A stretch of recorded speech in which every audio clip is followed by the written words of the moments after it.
Okay, again, good morning, everyone. My name is Roshaini Acosta. So, our topic is in Chapter 7 International Covenant on Economics and Social and Cultural Rights.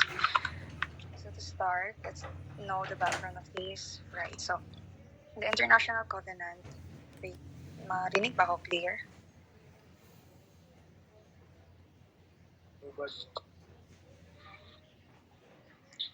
Dumabad. Okay. So, the International Covenant on Economic Social Rights, or in short, ICESCR, is a multilateral treaty adopted by the United Nations General Assembly on December 16, 1966. So it means that hindi lang siya solely,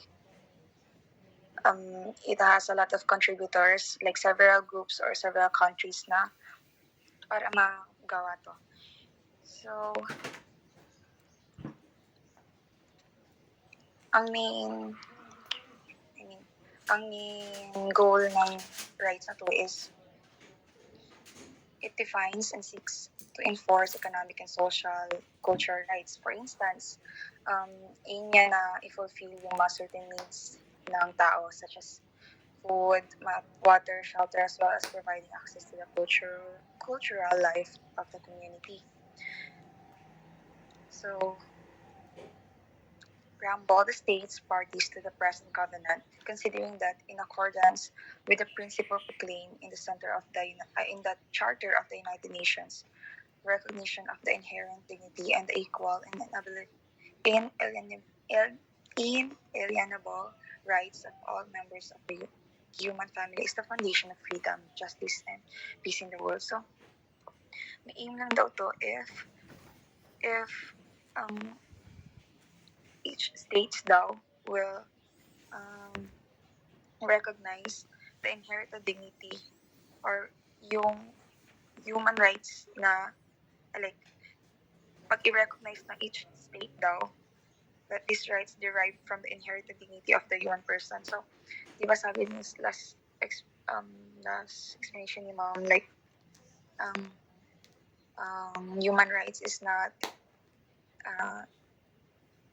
made lang, kundi yung inherited siya or already there. So, in Article 1, next chapter, please.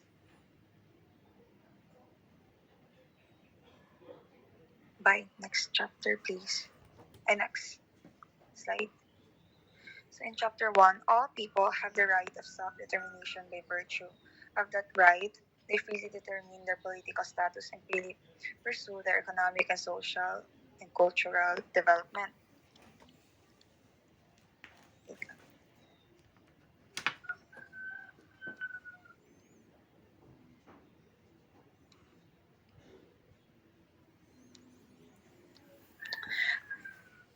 Next.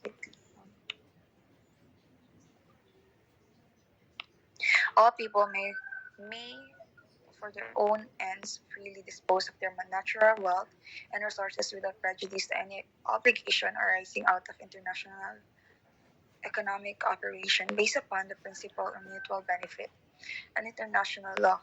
In no case may a people may be in no case people in no case may people be deprived of its own means of subsistence. Next slide.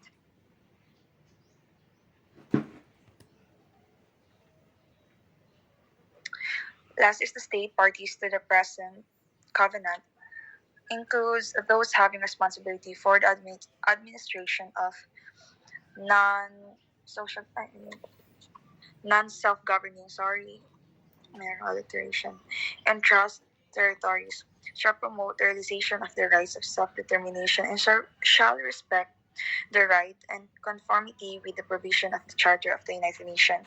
So in short, Article 1 states that in no case may people be deprived of its own means of subsistence. And also, ang Article 1 is focus sa pag-prohibits ng mga colonization. And also, it grants rights what I observe sa state as a Article 1 is it grant rights not in group but in individual. So I think isa yan siya sa parang downside ng Article 1 kasi it also not um, include kung sino yung people na na qualify sa rights na to. Next is Chapter 2, ay Part 2, Article 2. Each state party to the present covenant undertakes to take steps individually and through international assistance and cooperation, special economic and technical, to the maximum of its availability resources, with a view to achieving progressively the full realization of the rights. So, covenant by all appropriate means include particularly the adaptation of legislative measures. Next.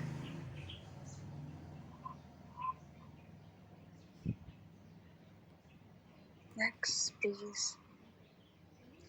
Two or Clause 2, the states parties to the present covenant undertakes guarantee that the rights initiated in the present covenant will be exercised without discrimination of the other belongs any kind as to race, color, sex, language, religion, political or other opinion, national or social origin, property, birth, or other status. Clause 3 is developing countries with due regard to human rights and their national economy may determine to what extent they would guarantee the economic rights recognized in the present covenant to non-national. So, in state as Article 2 or Part 2 and Part 2, the states dito is ang states is each states are not required to fulfill the economic and social and cultural rights or even uh,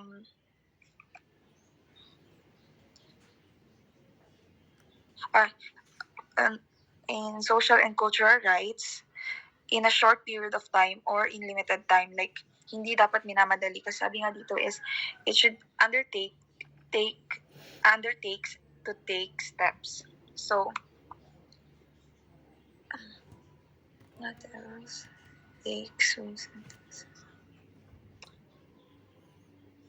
So, before sila like, sa each party, kung ano may implement nila, it should take steps to fulfill in the near future, kung ano man yun.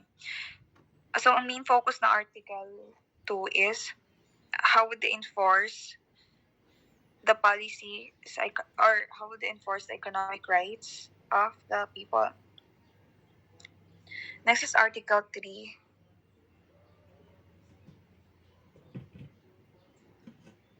Next slide, please.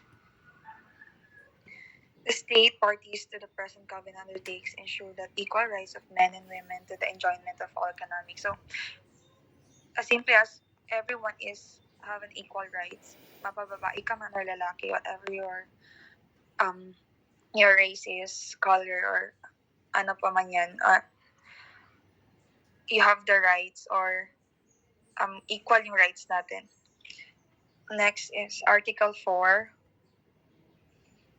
The states parties to the present covenant recognize that in the enjoyment of these rights provided by the state in the conformity with the present covenant, the state subjects as such rights only to such limitations as are determined by law only in so far as this may be compatible with nature of these rights, solely for the purpose of promoting the general welfare in democratic society. Next slide, please.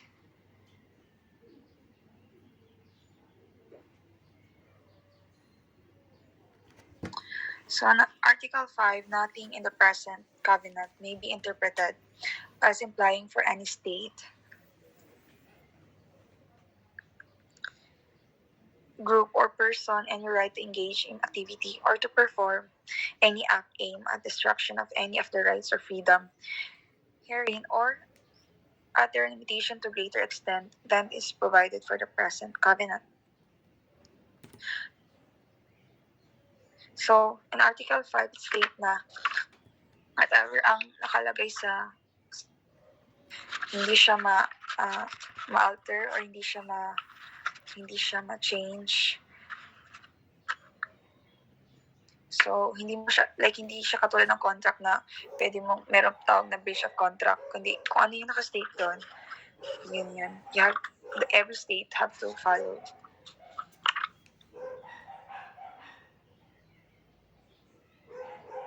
Okay, other numbers na.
Padungog ko ba?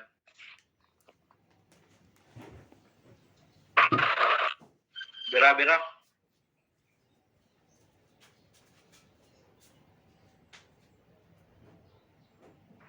So, Article 6, the state parties to present covenant recognize the right to work, which include the right of everyone to the opportunity to gain his living by work which he freely choose or accept, and will take appropriate step to safeguard this right.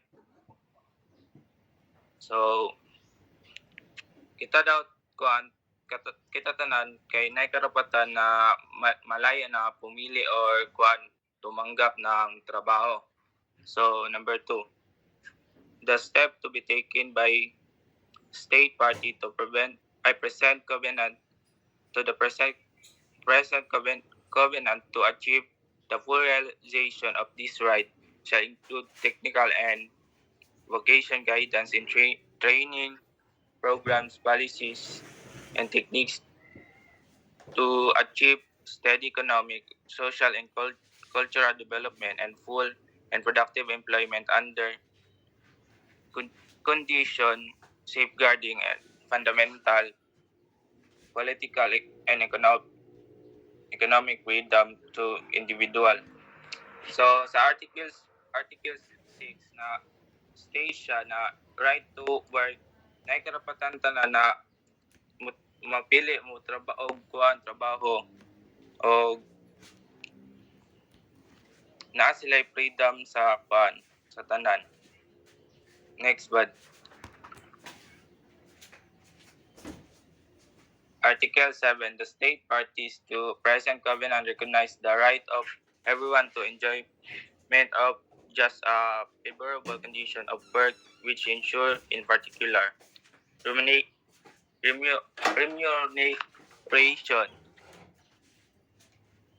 which provide all workers as minimum with fair wage and equal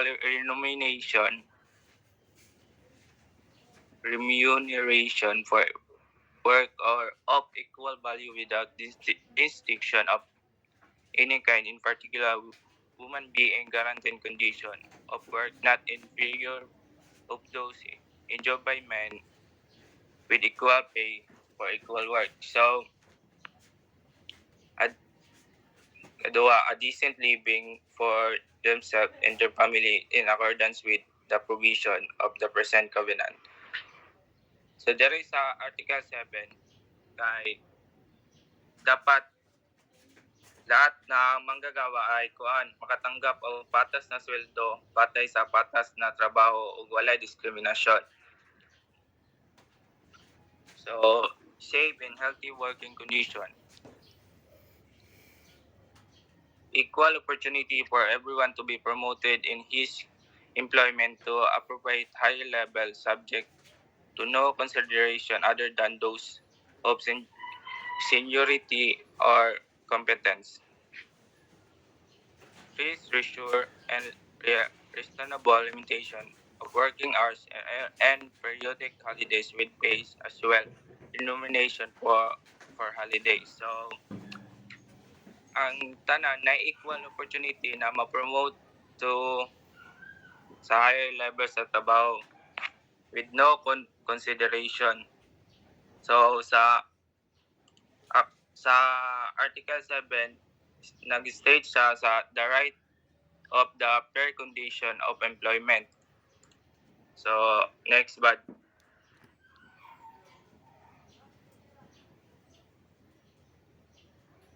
Article 8, the state parties to present covenant undertake to ensure the right of everyone to form trade union and join the trade union of his choice, subject only to the rule of organization concerned for the promotion and protection of his economic and social interests. No restriction may be placed on the exercise of this right other than those prescribed by law, in which are necessary in democratic society in the interests of national security or public order of the protection of the rights and freedom of others. So sa Article 8, karapatan daw ng lahat na bumuo or sumali sa mga trade union na kanilang pinili. So dinatukoy nito na ang mga karapatan ng dapat lamang na itinakda ng batas ay kailangan ng isang demokratikong lipunan para sa kadahilanang tulad ng pambansang seguridad, kaayusan o pampublikong proteksyon na karapatan at kalayaan ng iba. And next one. So, the right to strike the right to trade union to function freely subject to no limitation other than those prescribed by law in which are necessary in democratic society in the interest of national security or public order or for protection of the rights and freedom of others. The right to strike provides that its exercise and conformity with the law in particular country. So, ang pangkalahatang layunin ay itaguyod at protektahan ang pang-ekonomiyang panlipunan sa interes ng mga individual. So,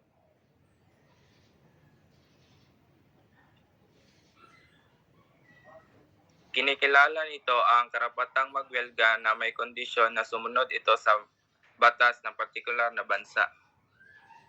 So, sa Article 8 kay nag-state siya that the right to join and for trade unions. So, next but Article 9.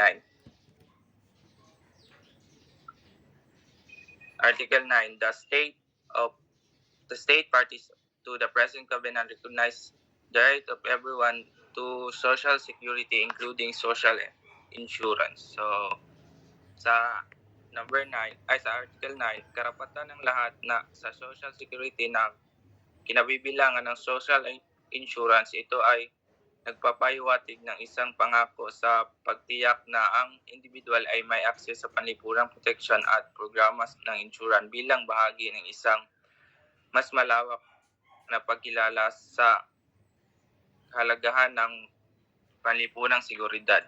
So sa Article 9 kay the right to social securities. So next one.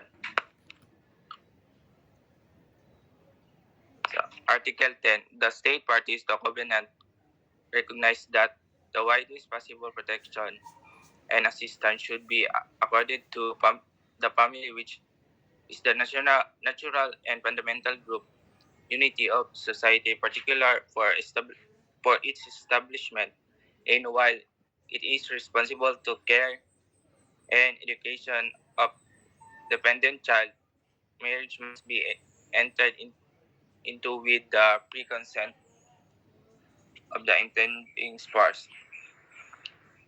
So the special protection should be accorded to mother during a reasonable period before and after childbirth.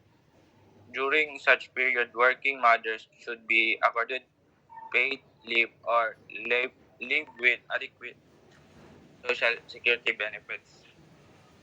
So, sa kuan Article 10, binibigyan din na payag nito ang kahalagan na pagbibigay ng malawak na proteksyon at suporta sa pamilya. So, ikaduha, proteksyon sa mga ina sa panahon ng bago siya o pagkatapos siyang manganak. Ito ay naglalayong tiyakin ang kalusugan at kapakanan ng parehong ina at bagong panganak habang pinapanatili ang pagiging patas sa lugar ng trabaho. So, next bud. Special measure of protection and assistance should be taken on behalf of all children and young person without any discrimination of reason or other condition. Children and young persons should be protected from economic and social exploitation, their employment, and work harmful to their moral or health or dangerous to life or likely be impaired. Their normal development should be punishable by law. States should also set age limit below the paid employment of child labor should be prohibited and punishable by law. So, ang payag na ito ay nagbibigay din sa pangailangang proteksyon para sa lahat ng mga kabataan. Ito ay nananawagan para sa pag-iingat sa kanila mula sa pang-ekonomiya at panglipunang pagsamantala at pagtatag ng limitasyon sa edad upang maiwasan ang child labor na may legal na kahinatnan para sa mga paglabag.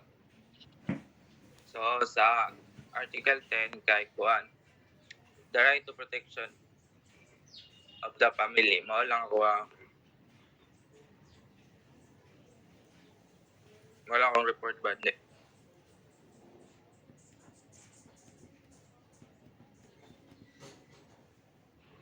Article 11 Article ba? 11 na ba si Billionaire Article 11. Na. So, ako ang next reporter. So, Article 11. Article 11. The states parties to the present covenant recognize the right of everyone to an adequate standard of living for himself and his family, including adequate food, clothing, and housing, and to the continuous improvement of living conditions. The states parties will take appropriate steps to ensure the realization of this right, recognizing to this effect the essential importance of international cooperation based on free consent. So, kinikilala ng mga estadong partido sa kasulukuyang ang karapatan ng bawat isa sa isang sapat na pamantayan ng pamumuhay para sa kanyang sarili at sa kanyang pamilya, kabilang ang sapat na pagkain, pananamit at tirahan, at sa patuloy na pagpabubuti ng mga kondisyon ng pamumuhay. Ang mga partido ng Estado ay gagawa ng naangkop na mga hakbang upang matiyak ang pagsasakatuparan ng karapatang ito na kinikinala sa epekto nito ang mahalagang kalagahan ng international cooperation.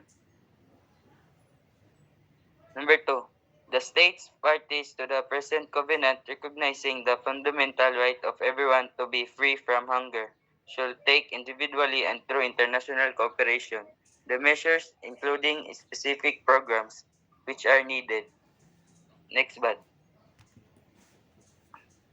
A. To improve methods of production, conservation, and distribution of food by making full use of technical and scientific knowledge, by disseminating knowledge of the principles of nutrition, and by developing or reforming systems in such a way as to achieve the most efficient development and utilization of natural resources.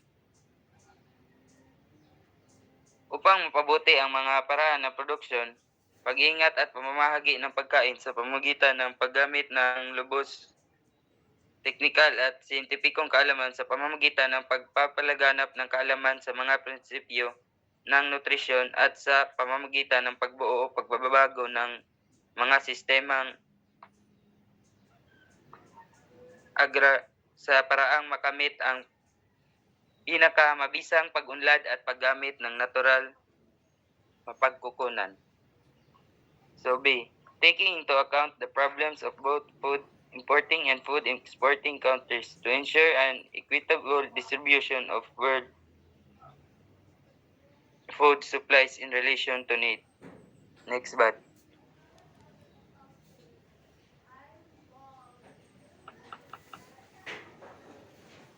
So Article 12.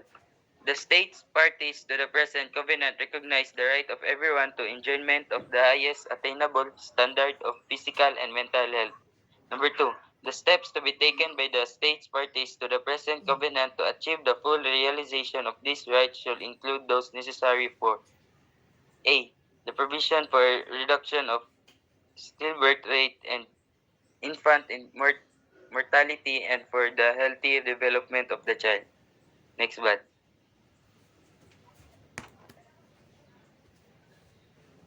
B.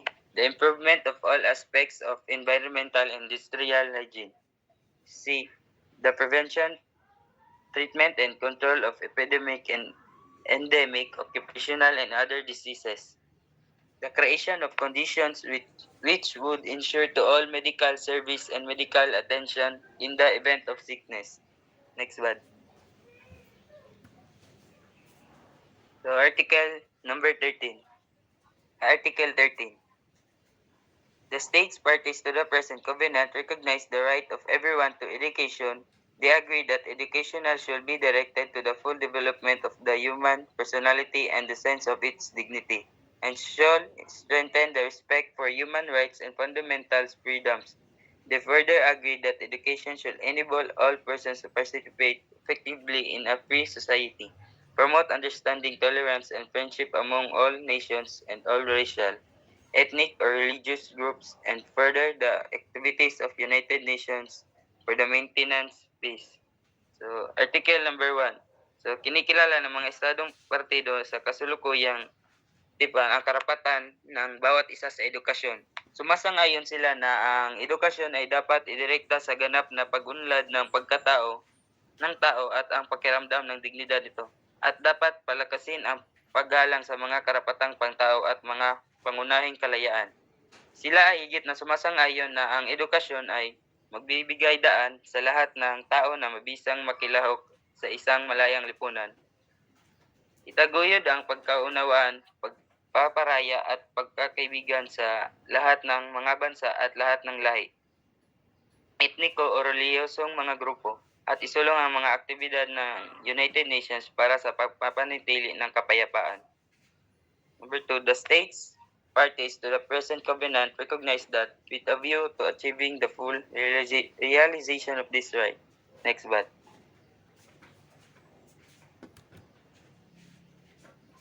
Article 14. So, primary education should be compulsory and available free to all. Secondary education in its different forms, including technical and vocational secondary education, should be made generally available and accessible to all by every appropriate means, and in particular by the progressive introduction of free education. Higher education should be made equally accessible to all on the basis of capacity by every appropriate means, and in particular by the progressive introduction of free education. Fundamental education should be encouraged or intensified as far as possible for those persons who have no who have not received or completed the whole period of their primary education. Next one.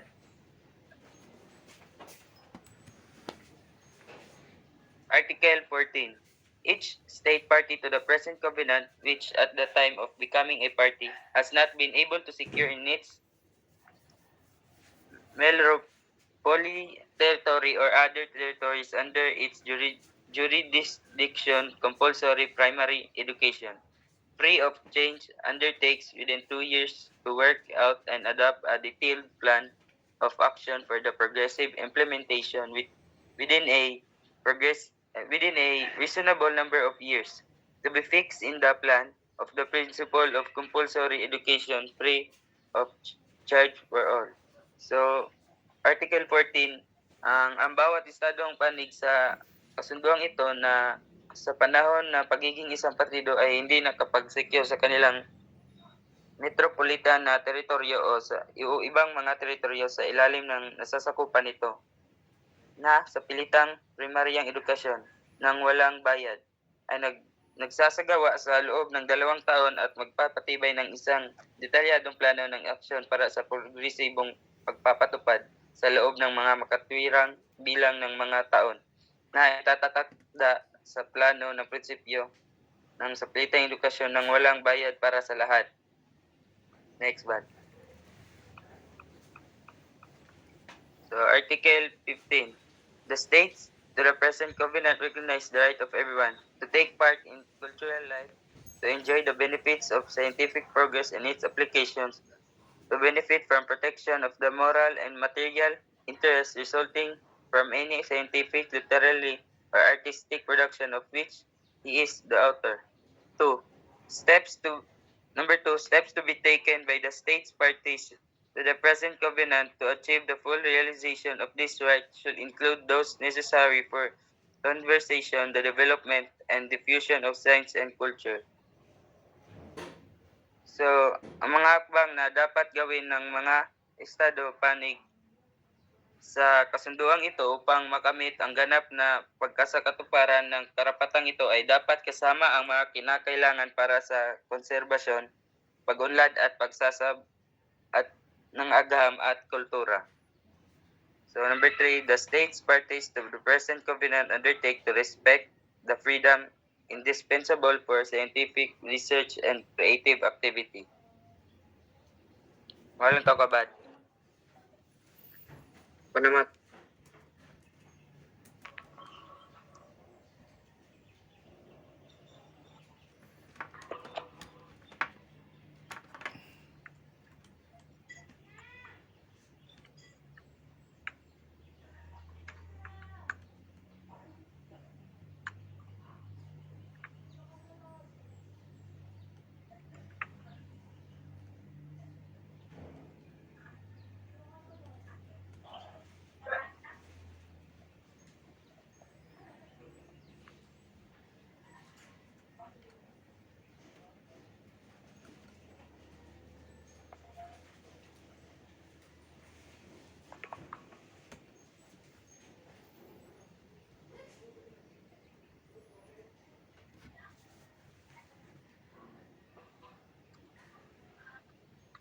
Gina, G.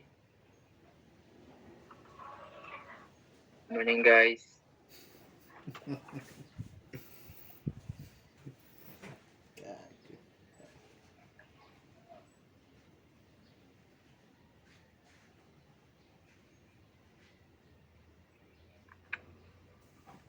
Next month.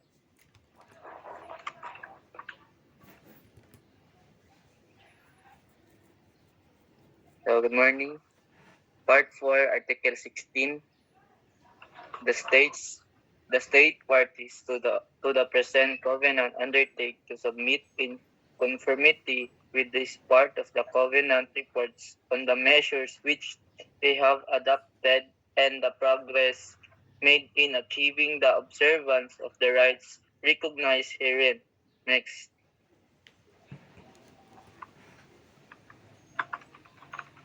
So, A. All reports shall be submitted to the Secretary General of the United Nations, who shall transmit copies to the Economic and Social Council for consideration in accordance with the provisions of the present covenant. So, all the report, parang the report kay isubmit sa Secretary General of the United Nations kadang ga who shall kanang transmit copies to the Economic and Social Council. So next ay B sa ay lang. B. The Secretary General of the United Nations shall also transmit to the specialized agencies copies of the reports or any relevant parts therefrom states parties to the present covenant which are also member of this specialized agency insofar as these reports or parts therefrom relate to any matters which fall within the responsibilities of the said agencies in accordance with their constitutional instrument. Next man.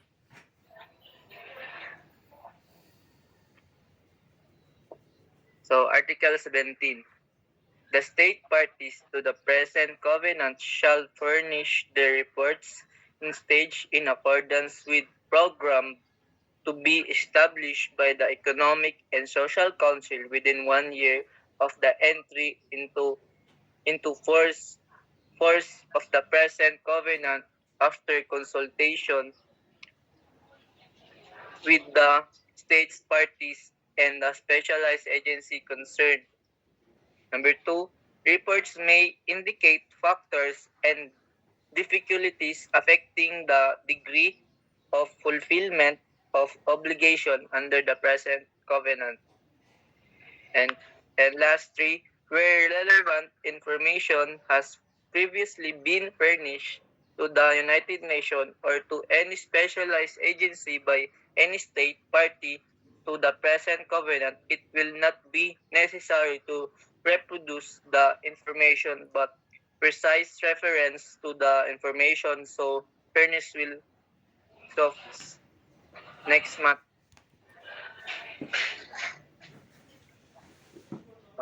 Article 18. Pursuant to its responsibilities under the Charter of the United Nations in the field of human rights and fundamental freedoms, the Economic and Social Council may reach arrangement with the specialized agency in respect the reporting to it on the progress made in achieving the observance of the provisions of the present covenant falling with the scope of their activities. So this report may include particulars of decision and recommendation on such implementation adopted by the competent organs. So the Economic and Social Council may make arrangement with the special agencies uh, in respect of the reporting to it to make achieving the observance of present covenant falling within the scope of their activities. So Article 19 next.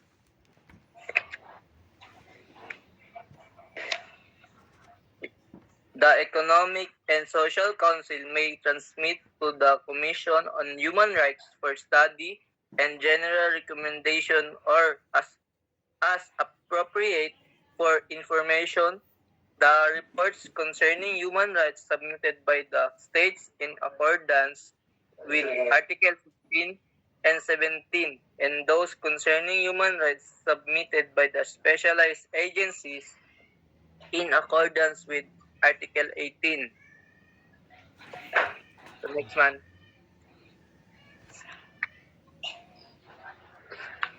Article 20.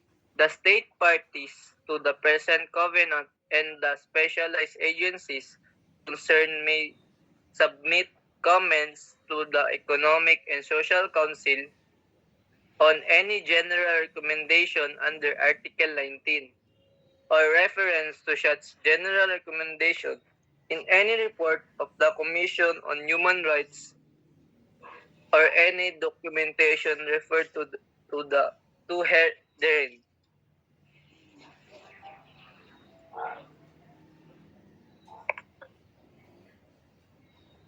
So ang state parties kay ga-present sa covenant and the special agency ga og may submit og comments sa Economic and Social Council.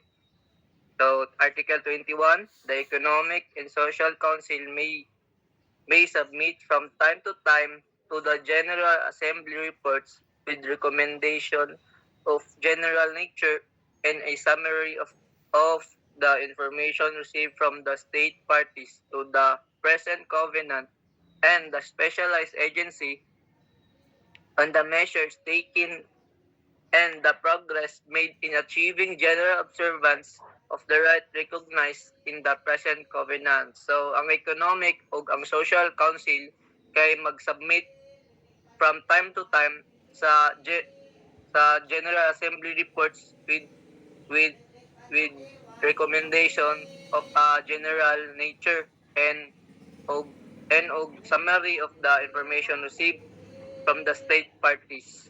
So, Article 22 next month. So Article 22, the Economic and Social Council may bring to the attention of other organs of the United Nations, their subsidiary organs and special agency concerned with furnishing technical assistance any matters arising out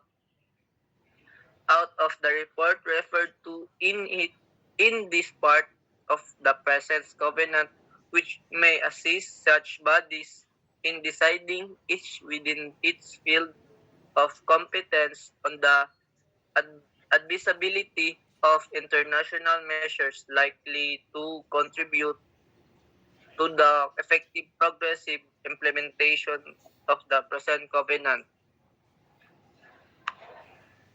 So, ang economic o ang social council kay mag-bring to attention of the organs of the United Nations. Una siya, basahin mo. So, Article 23. The state parties to the present covenant agree that international action for the achievement of the rights recognized in the present covenant includes such methods as the conclusion of convention, the adoption of recommendation, the furnishing of technical assistance, and the holding of regional meetings and technical meetings for the purpose of consultation and study organized in conjunction with the government concerned. So recognizing present covenant include such methods as the conclusion of convention, so the adoption of the recommendation, the furnishing of technical assistance sa 24.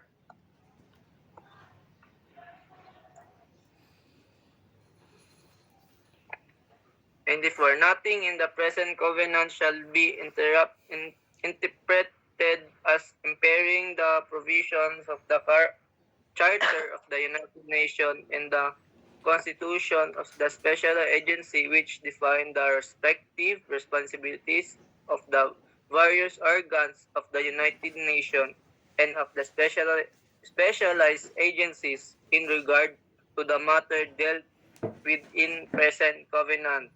So last is Article 25.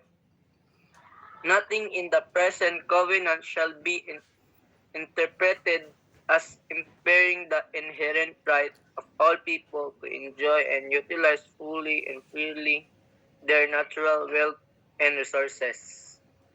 So, mga lagats.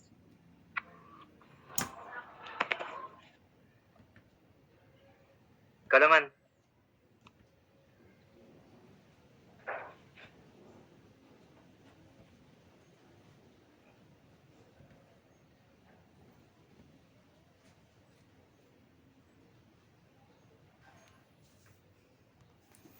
So good morning everyone. This is my report part 5.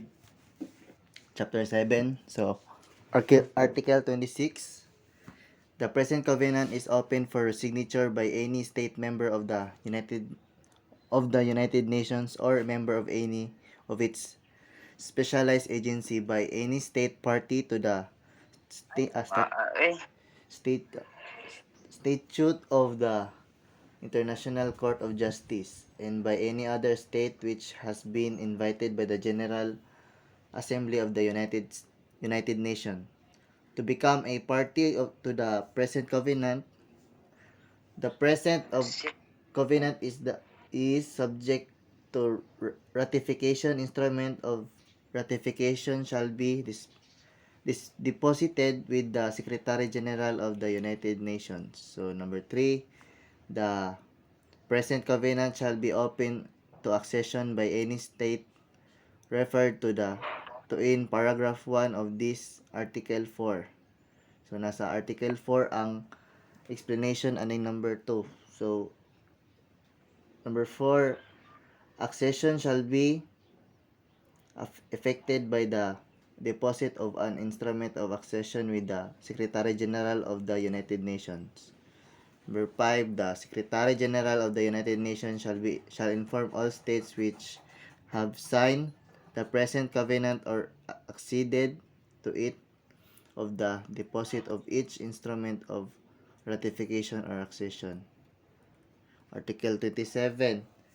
Number 1, the present covenant shall enter into force 3 months after the date of the deposit with the Secretary General of the United Nations of the 35th instrument of ratification or instrument of accession.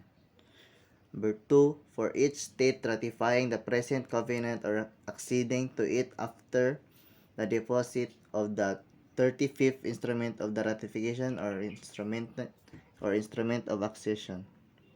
The present covenant shall enter into force 3 months after the date of the deposit of its instrument of ratification or instrument of accession.